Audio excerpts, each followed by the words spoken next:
बिस्मिल्लाहिर्रहमानिर्रहीम। अस्सलामुअलैकुम। आप देख रहे हैं JN न्यूज़ और मैं हूं आपकी मेज़बान सुंबल ज़िया।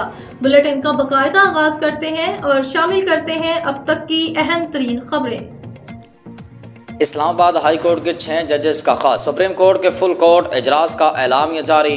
चीफ जस्टिस को इस्लामाबाद हाई कोर्ट के 6 जजेस का खत 26 मार्च को मौसूल हुआ। हाई कोर्ट के जजेस की जानिब से खत 25 मार्च को लिखा गया। इजलास का एलामिया।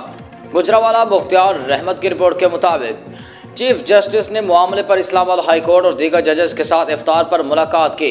जजेस से मुलाकात चीफ जस्टिस काजी फाजिसा की रिहाइशगाह पर हुई।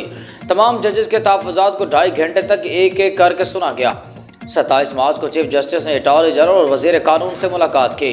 चीफ जस्टिस ने सदर सुप्रीम कोर्ट बार और पाकिस्तान बार के सीनियर मेंबर से मुलाकातें भी की।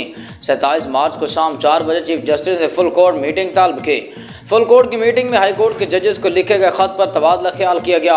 इत्तेफाक राय से फैसला हुआ कि चीफ जस्टिस को वज़ीर आज़म से मुलाकात करनी चाहिए। वज़ीर आज़म ने वज़ीर कानून और अटॉर्नी जनरल के हमरा चीफ जस्टिस, सीनियर जज और रजिस्ट्रार से मुलाकात की। जजेस के चीफ जस्टिस का कहना था कि मामलात और अदालती उमूर में एग्जेक्टिव की मुदाखलत को बर्दाश्त नहीं किया जाएगा। किसी भी सूरत हाल में अदलिया की आज़ादी पर समझौता न किया जाएगा। अदलिया की आज़ादी कानून की हुक्मरानी और मजबूत जमहूरियत का बुनियादी सुतून है। वज़ीर आज़म व चीफ जस्टिस की मुलाकात के दौरान इंक्वायरी कमीशन बनाने की तजवीज़ दी गई।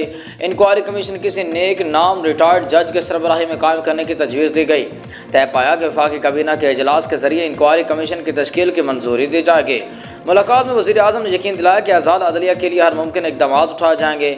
अदलिया की आज़ादी के लिए फैज़ाबाद धरना केस के पैराग्राफ 53 के मुताबिक कानून साजी की जाएगी। वज़ीर आज़म से मुलाकात के बाद चीफ जस्टिस ने दोबारा फुल कोर्ट मीटिंग बुलाई। तर्जुमान के मुताबिक फुल कोर्ट मीटिंग के अंदर वज़ीर आज़म से की गई मुलाकात की तफसीलात बताई गई।